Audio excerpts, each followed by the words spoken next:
Most traders believe top-down analysis is about checking multiple time frames. That belief alone is the reason they remain confused.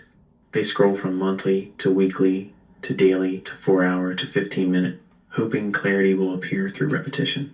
It never does. What they are really doing is looking, not interpreting. Top-down analysis is not a checklist. It is not a habit. It is not something you do because someone told you to. Top-down analysis is a hierarchy of authority.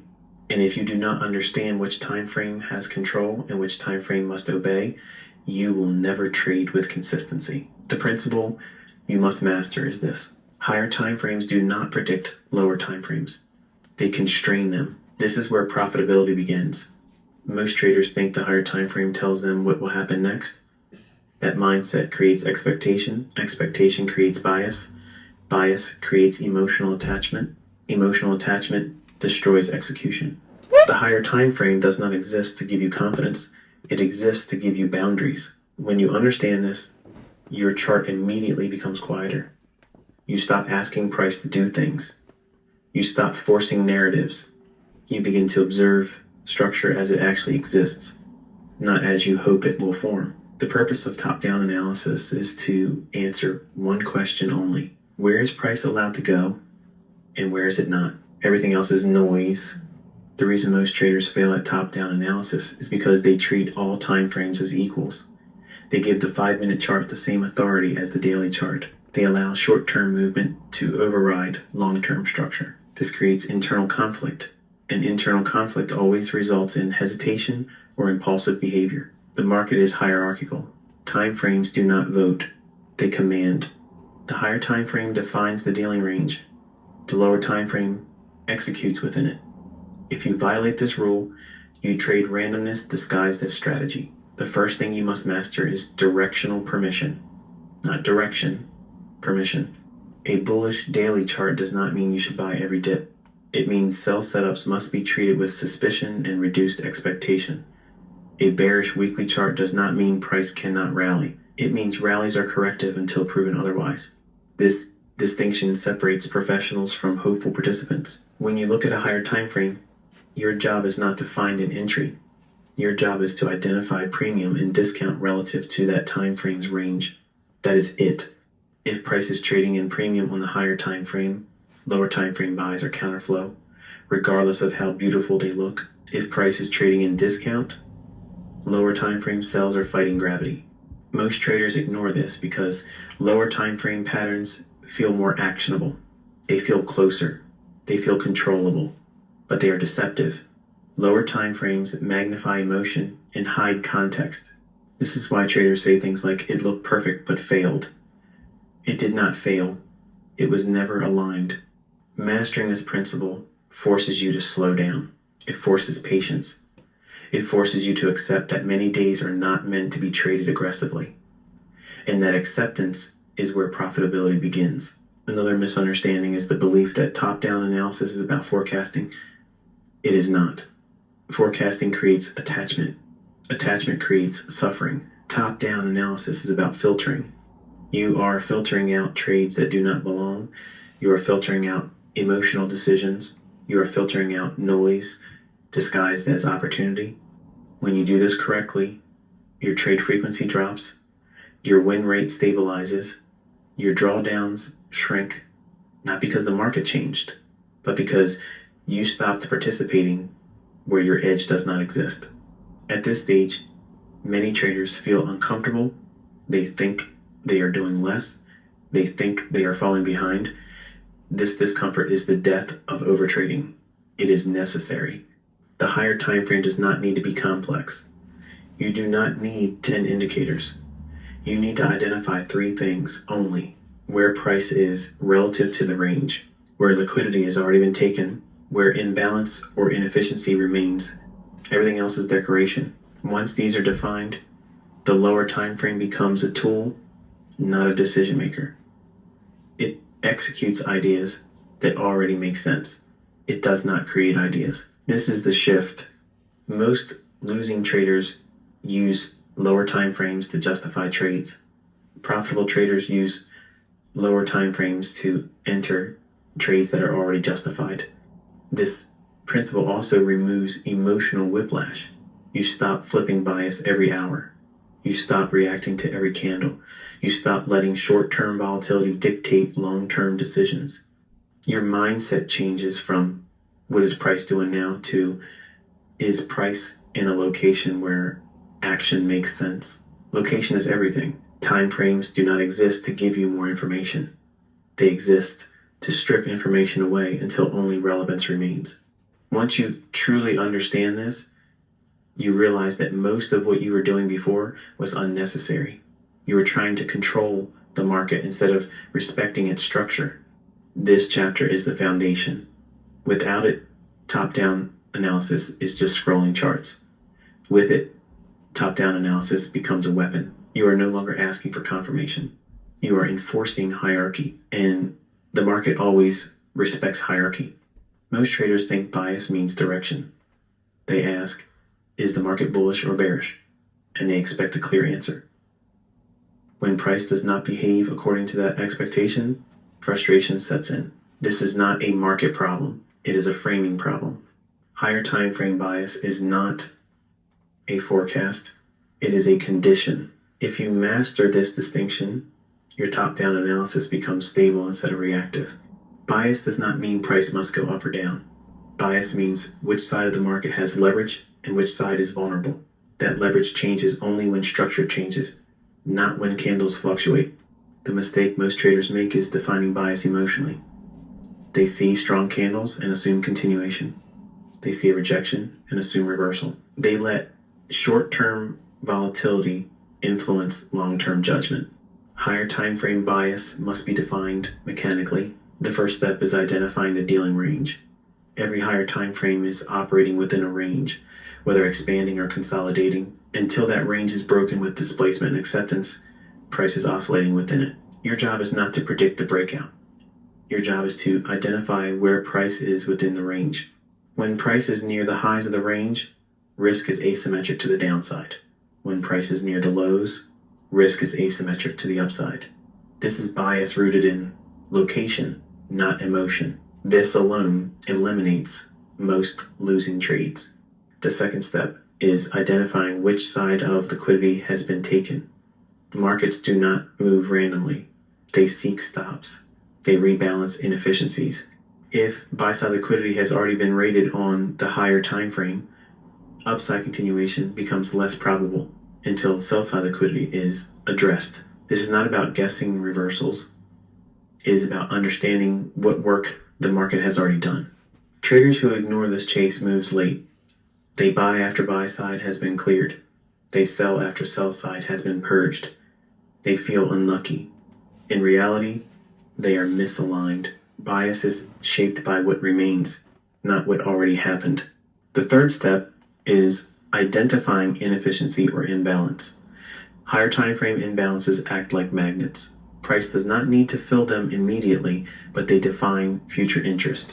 When bias aligns with an unmitigated imbalance in favorable range location, you have directional permission, not certainty. This permission is subtle but powerful. It allows you to say, I am only interested in longs, or I am only interested in shorts, without emotional attachment.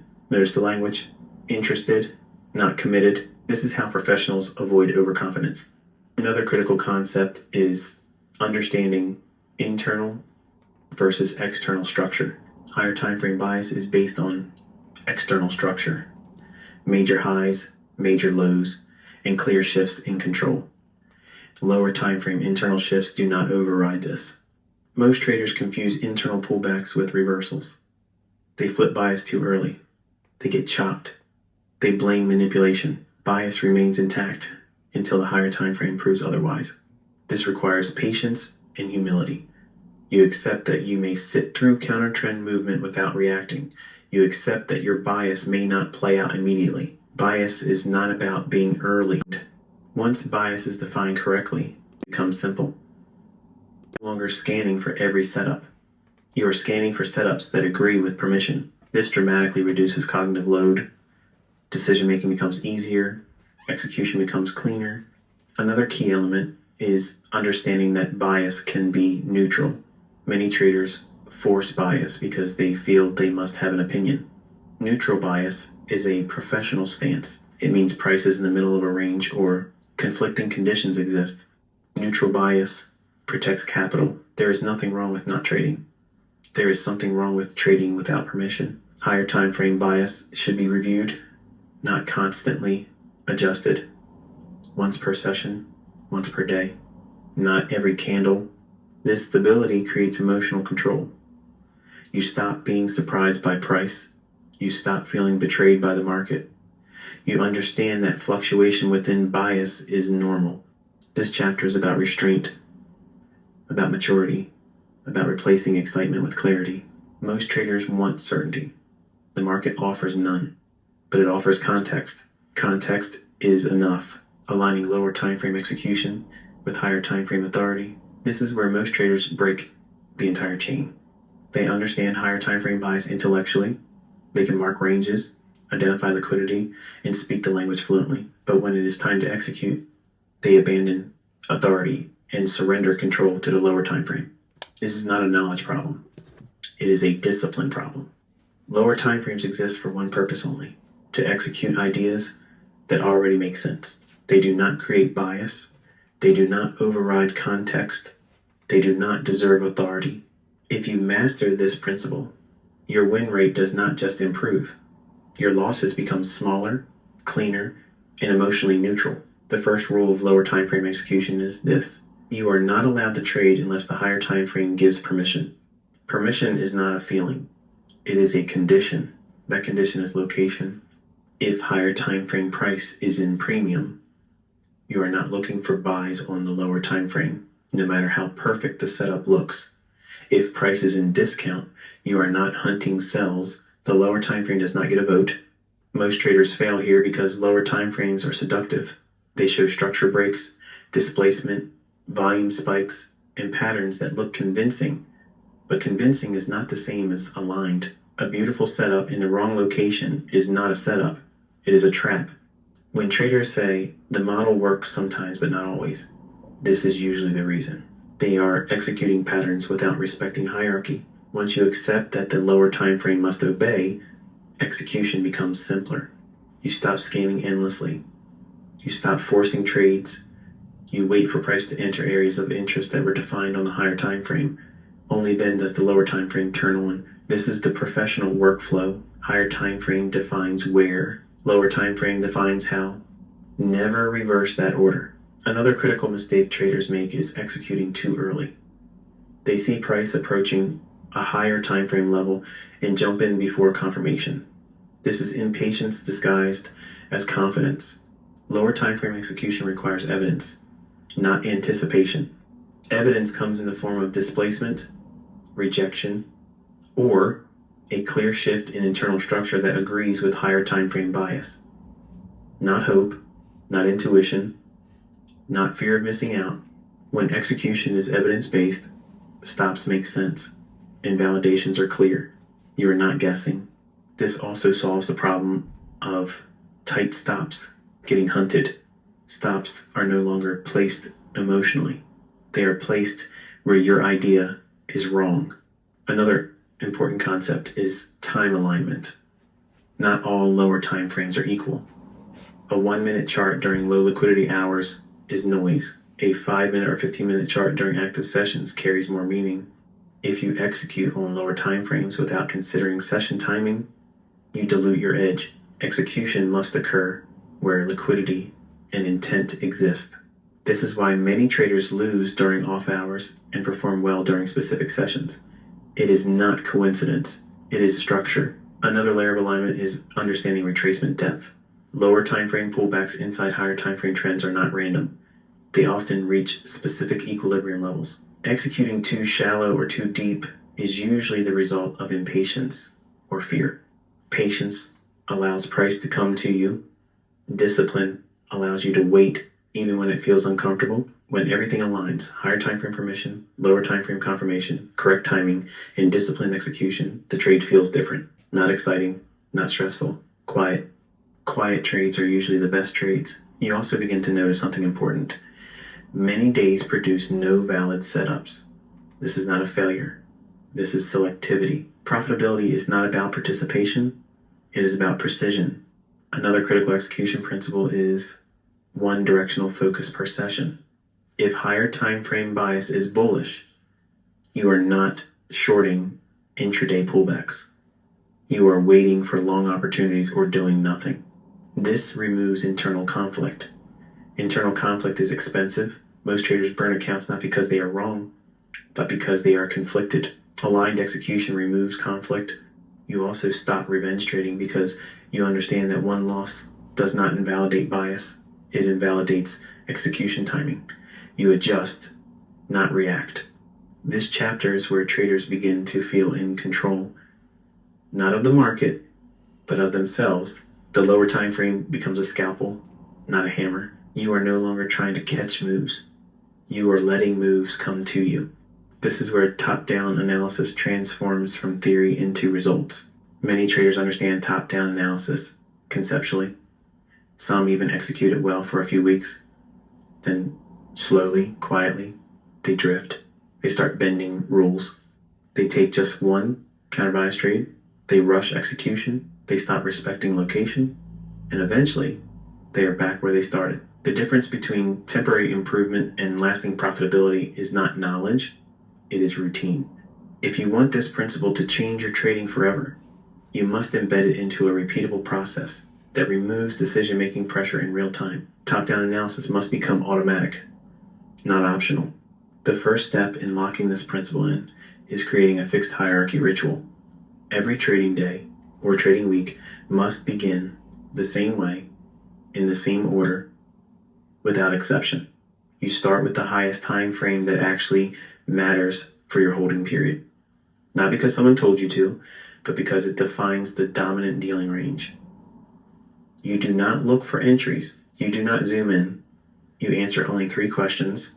Where is price relative to the higher time frame range? Which side of liquidity has already been taken? What inefficiencies or imbalances remain? If you cannot answer these clearly, you do not proceed downward. Uncertainty at the top contaminates everything below. This alone eliminates many bad trading days. The second step is writing bias, not thinking it. Bias that stays in your head is emotional. Bias written down becomes objective.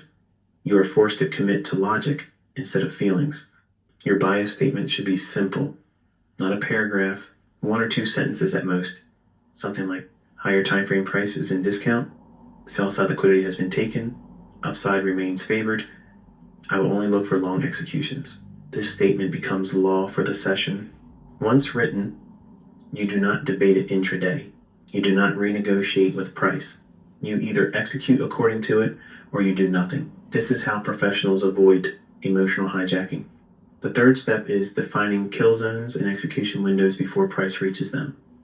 If you wait until price is active to decide when to trade, you are already late. Decision-making under pressure is where rules get broken.